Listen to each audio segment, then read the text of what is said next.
वाहवाही लूट रही है। आपको क्या लगता है कि किसानों को बजट, युवाओं का बजट है, किस तरह का बजट है? देखिए, बजट सिर्फ हेडलाइंस बटोरने का है। हमने अपने संसद में भी हमने ये बात रखी कि जो 12 लाख के ऊपर हेडलाइन बटोरी जा रही है, इतना सिर्फ 2% लोग कमाते हैं, तो सिर्फ उन्हीं का फायदा है। बाकी जो लोग हैं उनको इनडायरेक्ट टैक्स में कटौती करके फायदा हो सकता था, लेकिन उसकी कहीं भी बजट में बात नहीं है। न हमारे किसानों की बात है, महिलाओं की कोई बात नहीं है, युवाओं के रोजगार की कोई बात नहीं है, न मजदूरों की कोई बात है। तो बजट सिर्फ एक फंडे पे हेडलाइन बटोरना है, उसके अलावा कुछ नहीं है। अच्छा, लोकसभा चुनाव में जिस तरह से समाजवादी पार्टी ने बम्पर जीत हासिल की, उसके तत्काल बाद में उपचुनाव हुए, उसमें डिफीट मिली समाजवादी पार्टी को, क्या वजह रही? क्या मैनेजमेंट, थोड़ा सा मिसमैनेजमेंट हुआ, क्या वजह रही?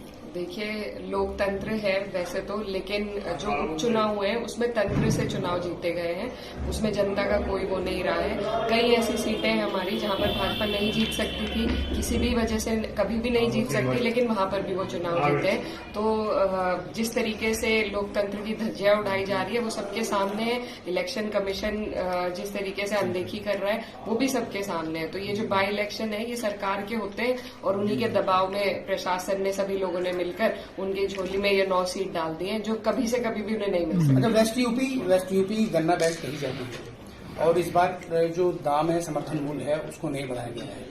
क्या मांग है समाजवादी का, क्या स्टैंड है, क्या मांग करती है समाजवादी पार्टी? समर्थन मूल्य बढ़ाया ही नहीं बल्कि घोषित भी नहीं किया गया है। हमारी मांग ये है कि पिछली बार से ज्यादा बढ़ाकर की जाए। कई चुनाव में कई जगहों पर ये भी वादे किए गए कि 400 पार सीटें होंगी तो 400 पार ही गन्ने का दाम होगा। तो हमारी मांग है कि कम से कम 400 पार तो करें। हालांकि अब जो महंगाई बढ़ती जा रही है और किसान जिस तरीके से परेशान है, तो गन्ने का मूल्य तो और भी देना चाहिए, क्योंकि जो किसान है वो हमारे देश की रीढ़ की हड्डी है। तो लेकिन पिछली बार से तो बढ़ना ही चाहिए।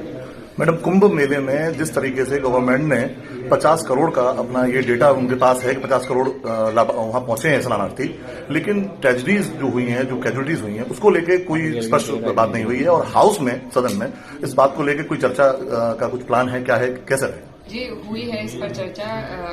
जब प्रेसिडेंट का अभिभाषण था उस पर भी अध्यक्ष जी, राष्ट्रीय अध्यक्ष अखिलेश यादव जी ने कुंभ पर ही बात करी। बजट में भी उन्होंने सबसे पहले कुंभ का मुद्दा उठाया था, लेकिन सरकार इन चीजों पर चर्चा नहीं करना चाहती, सिर्फ बातों को टालना चाहती है। जो वहां पर जिस तरीके से वीडियो हमने देखी है और जिस तरीके से जो बुलडोजर से लाशों को उठाया गया है, तो जो मरने वालों की संख्या है वो बहुत ज्यादा है, लेकिन अभी तक वो डिजिट सरकार नहीं दे पाई है। ना ही जो लोग वहां पर आपस में बिछड़ गए हैं उनको भी ना तो ढूंढ पाई है, ना वो अपने परिजनों से मिल पाए हैं। तो जो व्यवस्था वहां पर बिगड़ी है, जिस तरीके से प्रचार किया गया था और जितना खर्चा प्रचार पर और वीआईपी मंडल पे किया गया है, उतना ही अगर आम जन की व्यवस्था के लिए किया जाता तो आज ये दिन ना देखते। बिल्कुल। लापता लोगों के लिए समाजवादी पार्टी क्या प्लान लेकर चल रही है? जमीनी स्तर पे क्या इसमें आगे? जमीनी स्तर पे देखिए, हम भी कई लोगों से मिले हैं, बातें हुई हैं। जो वहां पर हमारा शहरी संगठन है, वहां इलाहाबाद में जो हमारी पार्टी के लोग हैं, वो लगातार अपने ही संसाधन से लोगों को ला रहे हैं, ले जा रहे हैं और उनकी मदद कर रहे हैं। कई लोगों को चोट लगी है, कई लोग बीमार पड़े हैं, कई बुजुर्ग लोग ठंडे पानी में डुबकी लगाने से भी उनकी तबीयत खराब हुई है। तो उन सब लोगों को मदद देने का काम समाजवादी पार्टी का संगठन धरातल पर कर रहा है। आज के कार्यक्रम का, आज का जो विजिट है, इसका पर्पस क्या है?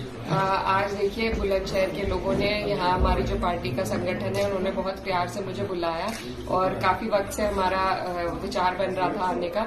तो आज हमें स्कूल के एनुअल फंक्शन में आने का मौका मिला, तो बहुत अच्छा है। इसी तरह सबसे मिलते रहेंगे और पीडीए के भी कार्यक्रम पूरे प्रदेश में चल रहे हैं, तो उसके लिए भी हम कोशिश करेंगे कि पार्टी को ज्यादा से ज्यादा हम लोग मजबूती दिला सकें। दोस्तों, ये वीडियो देख करके आप क्या कहना चाहेंगे?